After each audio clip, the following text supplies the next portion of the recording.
Assalamualaikum warahmatullahi wabarakatuh. Saya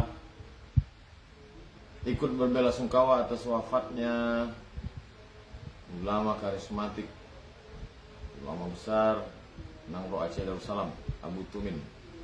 Petang tadi mendapatkan kabar. Mudah-mudahan Allah Subhanahu wa taala membalas semua kebaikan almarhum, keluarga yang ditinggalkan, diberikan Allah Subhanahu wa taala kesabaran, keluarga, murid-murid beserta seluruh jamaah. Kita tetap mendoakan almarhum ala hadirin niyat wa kulli niyatin salihah. Al-Fatihah. A'udzubillahi minasyaitonir rajim. Bismillahirrahmanirrahim. Alhamdulillahirabbil alamin arrahmanir rahim maliki yaumiddin. Iyyaka na'budu wa iyyaka nasta'in ihdinas siratal mustaqim siratal ladzina an'amta 'alaihim ghairil maghdubi 'alaihim waladdallin. Amin. Allahumma ighfir lahu warhamhu wa'afihi wa'fu anhu wa akrim nuzulahu wa wasi' madkhalahu واغسله بالماء والثلج والبرد ونقه من الخطايا كما ينقى الثوب الابيض من الدنس وابدله دارا خيرا من داره واهلا خيرا من اهله وقه من فتنه القبر وعذاب النار.